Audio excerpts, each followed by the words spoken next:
महाशिवरात्रि पर महाकुंभ का समापन हुआ और इस दौरान जगत गुरु शंकराचार्य स्वामी अविमुक्तेश्वरानंद ने महाकुंभ पर गंभीर सवाल भी खड़े किए। उनका कहना था कि महाकुंभ के समापन माघ पूर्णिमा पर हो चुका है और जो अब चल रहा है वो केवल एक सरकारी कुंभ था। इसके साथ ही उन्होंने महाकुंभ के आध्यात्मिक महत्व पर भी सवाल उठाए हैं, ये कहकर कि अब जो आयोजन हो रहा है वो पारंपरिक मेले की तुलना में उतना आध्यात्मिक नहीं रह गया। ये बातें उन्होंने 17 मार्च को होने वाली गौहत्या विरोधी आंदोलन के संदर्भ में दी थी, जहां उन्होंने राजनीतिक दलों से यह अपील की थी कि वो गौहत्या के मुद्दे पर अपना साफ रुख अपनाएं। वीडियो में आपको तमाम जानकारी देंगे, बताएंगे सब कुछ, लेकिन उसके लिए आप हमारे चैनल द हिंदी टॉप को सब्सक्राइब करें, बेल आइकन दबाना ना भूलें ताकि आप तक पहुंचे हमारी हर खबर सबसे पहले। महाकुंभ का आयोजन हर 144 सालों में एक बार होता है और ये हिंदू धर्म का एक महत्वपूर्ण और विशाल धार्मिक आयोजन है। इस बार महाकुंभ 13 जनवरी से शुरू हुआ है और 45 दिनों तक श्रद्धालुओं का जमावड़ा संगम प्रयागराज में रहा। मेला प्रशासन द्वारा जारी आंकड़ों के अनुसार 13 जनवरी से लेकर के 25 फरवरी तक लगभग 66.30 करोड़ श्रद्धालुओं ने गंगा और संगम में पवित्र डुबकी लगाई। यही वो अवसर है जब लाखों करोड़ों लोग धार्मिक उद्देश्य से एकत्र होते हैं और इस दौरान भक्त अपनी आत्म संस्कार और अपनी उन्नति की दिशा में कदम बढ़ाते हैं। अब शंकराचार्य का ये बयान महाकुंभ के आयोजन और उनके आध्यात्मिक संदर्भ में सवाल उठाता है। हालांकि शंकराचार्य ने इसे सरकारी कुंभ कहा है, लेकिन ये भी सच है कि महाकुंभ एक समय विशेष पर अपने परंपराओं के अनुसार होता है और उसकी तारीखें निश्चित होती हैं। इसका उद्देश्य एकजुटता और आध्यात्मिक जागरूकता को बढ़ावा देना होता है, लेकिन शंकराचार्य ने इस पर सवाल उठाकर एक महत्वपूर्ण मुद्दा छेड़ दिया है कि क्या महाकुंभ की आध्यात्मिकता अब उस रूप में बची हुई है जैसा पहले हुआ करती थी।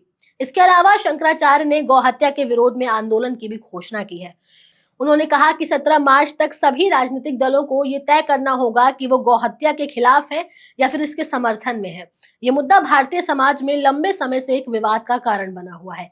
शंकराचार्य के इस बयान का मकसद ये था कि धार्मिक दृष्टि से गौहत्या की घटना को रोकने के लिए सभी राजनीतिक दलों को एकजुट होना चाहिए और इसे एक गंभीर सामाजिक मुद्दा मानते हुए इसके खिलाफ ठोस कदम उठाने चाहिए। आपको बता दें कि हिंदू समाज में शंकराचार्य का एक अलग ही महत्व होता है। वो वेदों, उपनिषदों और धार्मिक ग्रंथों के महान ज्ञाता होते हैं और उन्हें भारतीय समाज में एक आध्यात्मिक नेता के रूप में भी सम्मानित किया जाता है। शंकराचार्य की उपाधि उन संतों को दी जाती है जो भारतीय संस्कृति और धर्म के पवित्र मार्गदर्शक होते हैं। शंकराचार्य ने इस सिद्धांत को फैलाने के लिए पूरे भारत में तीर्थ स्थलों की स्थापना की और धार्मिक ज्ञान को लोगों तक भी पहुंचाया। उन्होंने 4 प्रमुख पाठों की स्थापना की जो अब भी भारत के धार्मिक केंद्रों के रूप में काम करती है।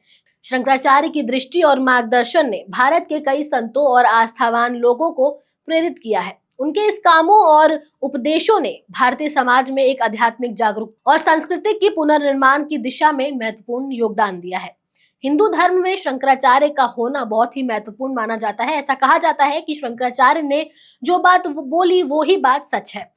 एक बार शंकराचार्य ने मीडिया चैनल आज तक से बात करते हुए महाकुंभ को लेकर के कुछ बातें कही थी। उन्होंने कहा था कि 2000 में जब महाकुंभ आया तो बात समझ आ चुकी थी, लेकिन फिर लोगों ने ये बताया कि कुंभ 144 साल बाद आया है। हमने सोचा कि अरे वाह, ये तो महाकुंभ है। फिर उसके बाद 2013 में आया, फिर लोगों ने ये बोला कि 144 साल बाद फिर महाकुंभ आया है और इस बार भी लोग ये बोल रहे हैं कि कुंभ 144 साल बाद आया है।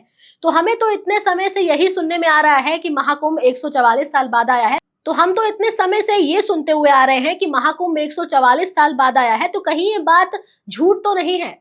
महाकुंभ और शंकराचार्य के सवाल उठाने के बावजूद ये सच है कि महाकुंभ हिंदू धर्म का एक महत्वपूर्ण आयोजन है और इसका सांस्कृतिक और आध्यात्मिक महत्व अनमोल माना जाता है। जहां एक ओर शंकराचार्य ने महाकुंभ के आध्यात्मिक मूल्यों पर सवाल उठाए हैं, वहीं दूसरी ओर उनका ये भी कहना है कि यह आयोजन एक बड़े सामाजिक मुद्दे को सामने लाने का एक माध्यम बन सकता है।